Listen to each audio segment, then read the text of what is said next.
Hello बच्चों, आज हम क्लास 5th की मैथ्स की वर्कशीट 4 करेंगे।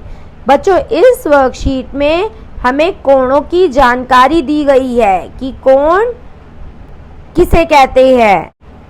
इसमें हम कोणों की जानकारी लेंगे। बच्चों, समकोण और समकोण से कम और समकोण से अधिक किसे कहते हैं, पहले ये समझो। समकोण होता है 90 डिग्री का कोण। और हमें कैसे पता चलेगा ये 90 डिग्री का कोण है? जब दो लाइनें एक दूसरे के ऊपर लंबवत होंगी, जैसे कि आप इस चित्र में देख रहे हो। अगर हम इन दो लाइनों का गैप एक दूसरे से कम करते जाते हैं तो वो 90 डिग्री से कम का कोण बनाता है।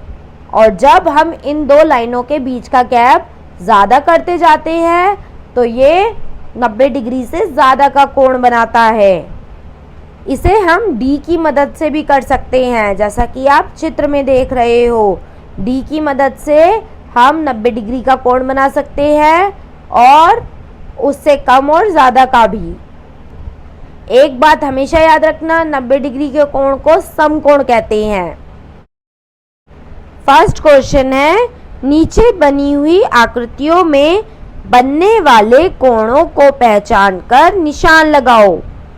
बच्चों, जब दो लाइनें आपस में मिलती हैं तो वो एक कोण बनाती है।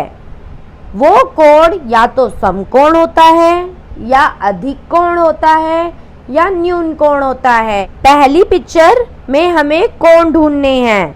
तो बच्चों देखो, मैंने कोण ढूंढकर रेड, ब्लू और पिंक कलर से बनाए हुए हैं कि पहली आकृति में जो रेड कलर वाले हैं वो तो आंतरिक कोण है, यानी फिगर के अंदर बने हुए कोण है। और जो ब्लू और पिंक कलर से हैं वो चित्र के यानी बॉक्स के बाहर बने हुए हैं, लेकिन कोण वो भी कहलाए जाएंगे। सेकंड पिक्चर है हट की यानी झोपड़ी की। झोपड़ी में भी बहुत सारे कोण हैं। ब्लू कलर से जो झोपड़ी के रूफ पर बने हुए हैं वो भी कोण हैं, और जो नीचे की साइड बने हुए हैं पिंक कलर वाले वो समकोण कहलाते हैं। समकोण क्यों कहलाते हैं? क्योंकि इस पे दो लाइनें एक दूसरे पे लंबवत पड़ती है और 90 डिग्री का कोण बनाती है। अगर आपके पास D है तो आप D की मदद से इन कोणों को माप सकते हो, जैसा कि मैंने आपको चित्र में दिखाया है।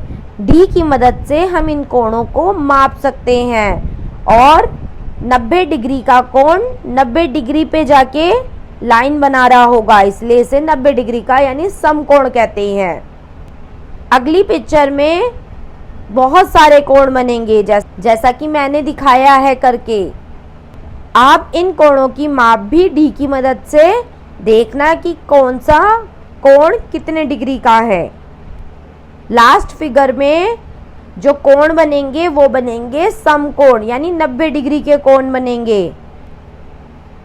नेक्स्ट क्वेश्चन है, नीचे बनी हुई आकृति में बनने वाले कोणों को पहचान कर खाली स्थान भरो। बच्चों, जो हमें त्रिभुज दे रखा है उसमें कई सारी बीच में लाइनें हैं। हमें बताना है जब दो लाइन मिल रही है तो वो कौन सा कोण बना रही है। समकोण बना रही है यानी 90 डिग्री का कोण बना रही है, अधिक कोण बना रही है यानी समकोण से ज़्यादा वाला कोण बना रही है, समकोण से कम वाले कोण बना रही है। तो देखो बच्चों, जो मैंने फिगर में रेड कलर से निशान डाले हुए लाइनें बनाई हुई है वो है समकोण यानी 90 डिग्री के कोण। तो 90 डिग्री के कोण कितने हैं? 1 2 3 4 5 6 7 8 9 10 10 है। और 90 से कम वालों को मैंने ग्रीन कलर से बना रखा है। तो गिनो कितनी संख्याएं हैं इनकी? 1 2 3 4 5 6 7 8। और 90 से अधिक वालों को मैंने ब्लू कलर से बना रखा है। तो 1 2 3 4 4 कोण जो है वो 90 से ज़्यादा वाले हैं। अब हमें बताना है समकोणों की संख्या कितनी है। इसमें मैंने अभी गिन के बताया था 10। समकोण से कम वाले कितने कोण हैं? 8, जो कि ग्रीन कलर से हैं। और उन कोणों की संख्या जो समकोण से अधिक है उन्हें मैंने ब्लू कलर से बनाया था, तो वो हो जाएंगे 4। थर्ड क्वेश्चन है, नीचे दिए गए चित्रों में दर्शाए कोणों को समझकर उपयुक्त खाने में सही का निशान लगाएं। हमें जो पिक्चर्स बनी हुई दी गई है उनमें कुछ कोण भी बने हुए दिए गए हैं। हमें बताना है कि वो कोण समकोण है, समकोण से कम है या समकोण से ज़्यादा है।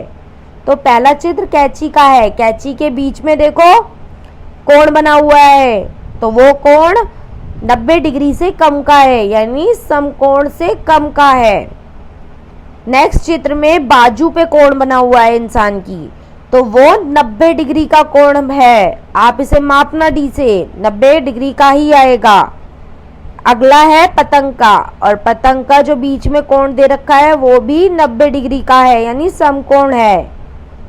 अगला वाले चित्र में भी समकोण है, और सबसे लास्ट वाले चित्र में जो कोण बना हुआ दे रखा है वो समकोण से अधिक है, यानी 90 डिग्री से अधिक है।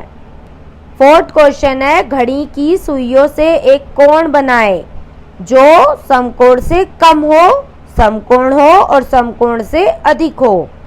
समकोण मैंने आपको बताया था 90 डिग्री का होता है, तो 90 डिग्री से कम वाला का भाग में बनाना है। ऐसे बनाना है कि सुइयां, दोनों सुइयां 90 डिग्री से कम का कोण बना रही हो, तो आप इन्हें डी की मदद से या ऐसे भी बना सकते हैं। 90 डिग्री सीधी लाइन होती है, जैसे कि आप चित्र में देख रहे हो, दो लाइनें एक दूसरे के ऊपर लंबवत होती हैं। अब इसको हम कम करेंगे, उनके बीच का गैप कम करेंगे तो वो समकोण से कम का कोण बनाएगी, और इन दो लाइनों के बीच का गैप अधिक कर देंगे तो वो समकोण से अधिक का कोण बनाएंगी। जैसे मैंने का वाले भाग में जो घड़ी बना रखी है उसमें समकोण से कम वाला समय दर्शा रखा है, खा वाले भाग में समकोण दर्शा रखा है, यानी 3 बज रहे हैं। ये 3 जो बज रहे हैं वो समकोण दिखा रहा है। गा वाले भाग में जो 90 से ज़्यादा कर रखा है मैंने, यानी समकोण से अधिक कर रखा है समय मैंने, वो कर रखा है 2:50 का। आप भी ऐसे ही काम अपनी कॉपी में कर लीजिए। तो बच्चों, ये थी क्लास 5th की मैथ्स की वर्कशीट 4। आप हमारे चैनल को सब्सक्राइब जरूर करिए और बेल आइकन को क्लिक करना ना भूलें, ताकि जब भी हम वीडियोस डालें आपके फ़ोन में नोटिफिकेशन आ जाए।